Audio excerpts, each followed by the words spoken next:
Igado ang isa sa paborito kong ulam. Masarap na, malinamnam pa.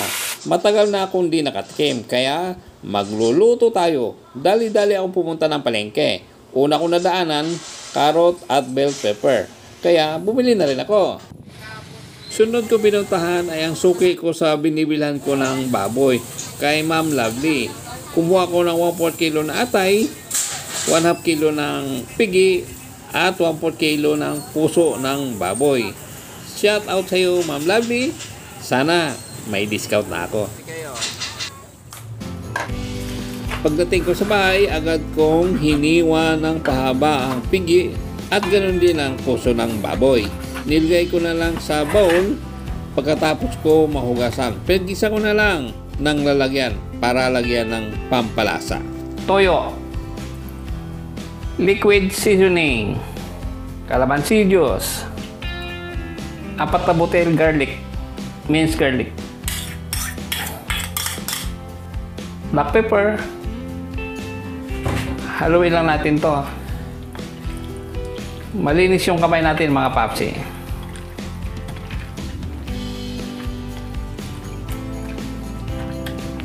Takpan, itabi muna natin.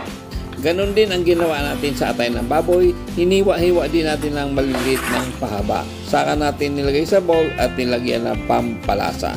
Lagyan natin ng 1/2 teaspoon na garlic powder, calamansi juice, toyo 2 tablespoon, black pepper 1/3 teaspoon. Halo-haloin lang natin gamit ang ating kaliwang kamay. Naghugas naman tayo eh. Tabi na natin. Sunod na ginawa natin, naghiwa na rin tayo ng karot. Hiniwa natin ang maliliit at pahaba. Sinunod natin yung red at saka green bell pepper. Hiniwa din natin ang pahaba. Nag-slice tayo ng isang prasong onion. Nagpitpit tayo ng bawang at tinadtad ng pino. Sunod natin, naghiwa rin tayo ng luya at pahaba rin. Sa mga hindi pa nakapag-subscribe, pwede nyo na rin pindutin ang subscribe button. Isama ng bell icon para po kayo man-notify pag may bago tayong upload na video. Yung all ha. Okay, balik na tayo sa ating ginagawa. Lalagay lang tayo ng mantika. Ipapan-fry lang natin yung ating atay. Atay ng baboy. Haluin lang natin.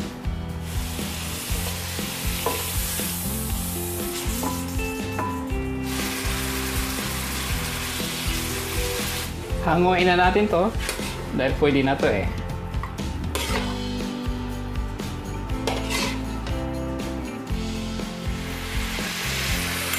Naglagay lang tayong kunting mantika.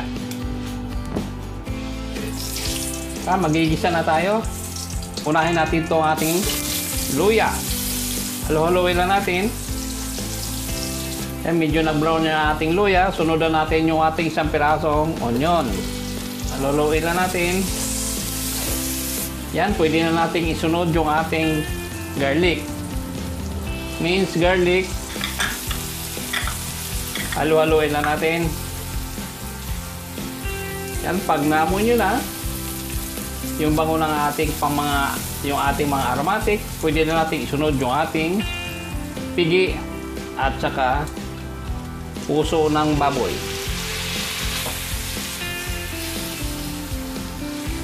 Halo-haloin na natin. Tuloy-tuloy lang tayo sa paghalo. Ayan, nag-iba na ng kulay. Ilagay na natin yung ating marinade sauce.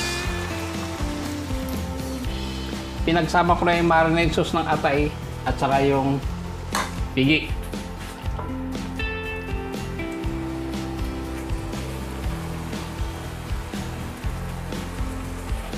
One tablespoon aswete. Ayan.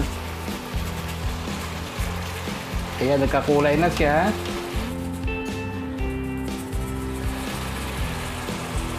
Okay na to. Ayan, may kulay na yung ating karne.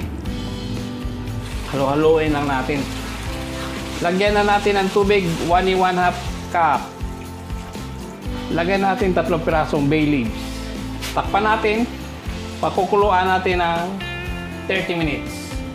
After 30 minutes, lagay na natin yung ating pinang-fry Atay ng baboy.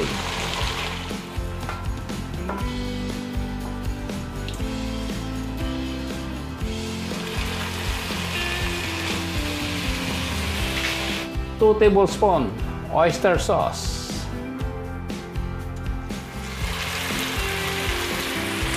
Vinegar.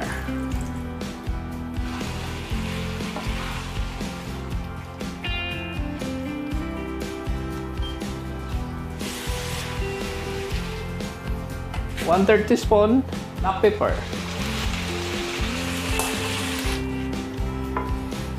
Bango.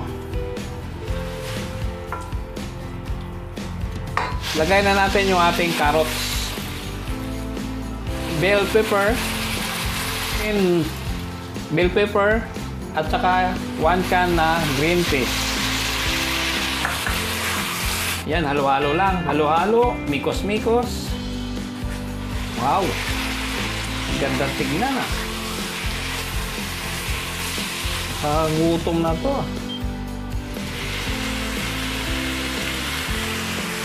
Takpan muna natin.